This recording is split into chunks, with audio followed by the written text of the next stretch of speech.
ये सवाल सभी के दिमाग में आता है कि स्त्रियां कैसे तैयार होती है, क्योंकि भारतीय समाज में पति के अलावा दूसरों के साथ में संबंध रखना ये बहुत ही अपवादात्मक स्थिति मानी जाती है, बुरी चीज मानी जाती है, अनैतिक चीज मानी जाती है।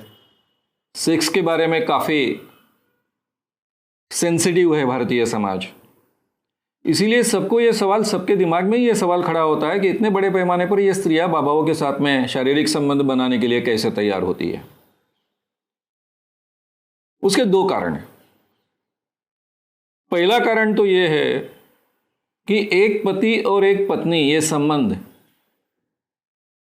बहुत ही अननेचुरल है।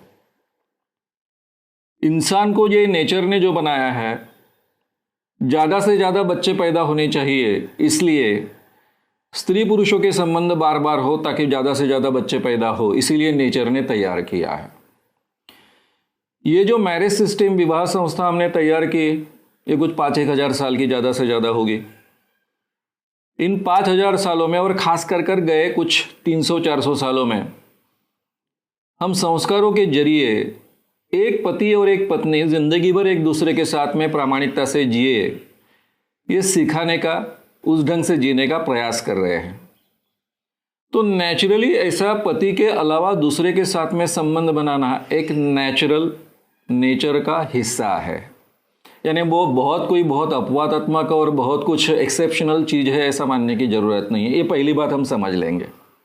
यानी कहने का मतलब ऐसा है कि नेचर में ही ये डेविएशन के लिए, इस ढंग से बर्ताव के लिए छूट है या फिर चांसेस है, वैसी पॉसिबिलिटीज है। लेकिन भारतीय समाज में संस्कार होता है कि पति के बाहर किसी के साथ में संबंध नहीं आने चाहिए। लेकिन उसी भारतीय समाज में यह भी संस्कार होता है कि गुरु को तन मन धन अर्पण करना चाहिए। ये तन मन धन अर्पण करना चाहिए, ये इतना बचपन से सिखाया जाता है और हर बाबा को इस बहाने या उस बहाने गुरु माना जाता है। बाबा भी अपने आप को गुरु कर प्रेषित करता है या फिर सामने प्रोजेक्ट करता है, लोगों के सामने मैं तुम्हारा गुरु हूं, यह आभास निर्माण करता है। और भारतीय समाज में यह भी मान्यता है कि अगर आपको मोक्ष प्राप्त करना है, आध्यात्मिक प्रगति करनी है या फिर कोई दैवी चीज प्राप्त करनी है तो गुरु बिन ये संभव नहीं है। तो नेचुरली आम आदमी जब भी किसी का भक्त बनता है, किसी बाबा का भक्त बनता है, तो उसको गुरु मानना शुरू करता है। और ये गुरु मानने की प्रक्रिया में तन मन धन अर्पण करने की प्रक्रिया भी सम्मिलित होती है। और बार बार ये हमारे दिमाग में कहा जाता है, दिमाग में इसका रोपण किया जाता है कि अगर गुरु मानना है तो सही माने में उसको तन मन धन अर्पण करना चाहिए।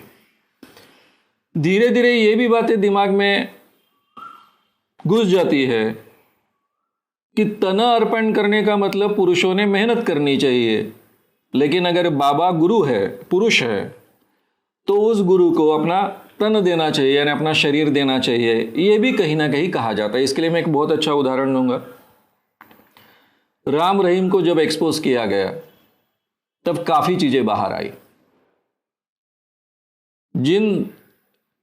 जिस साध्वी ने, अटल बिहारी वाजपेयी जी पंतप्रधान थे, उनको जो प्राइम मिनिस्टर थे, उनको जो लेटर लिखा था, वो लेटर बाद में बाहर आ गया, जिसके कारण आगे चलकर राम रहीम पूरी तरह से एक्सपोज हुआ। उस लेटर में उस लड़की ने, उस साध्वी ने लिखा है कि मुझे बुलाया गया।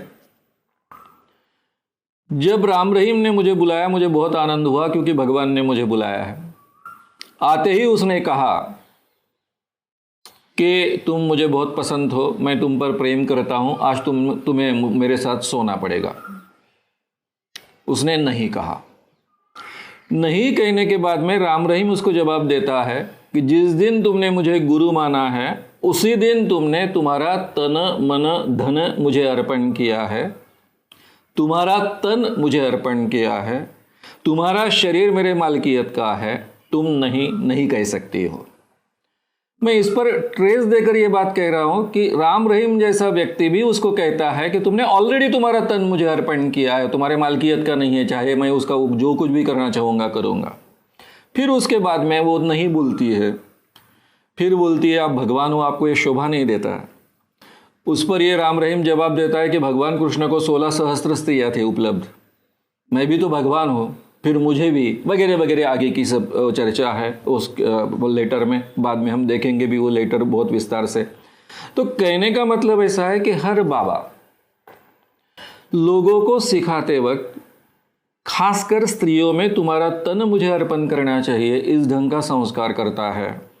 और गुरु को अगर प्रसन्न करना है, आध्यात्मिक प्रगति करनी है, मुझे मोक्ष प्राप्त करना है, कोई दैवी शक्ति मुझे प्राप्त करनी है, तो फिर मैंने अपना तन मेरे गुरु को अर्पण करना चाहिए।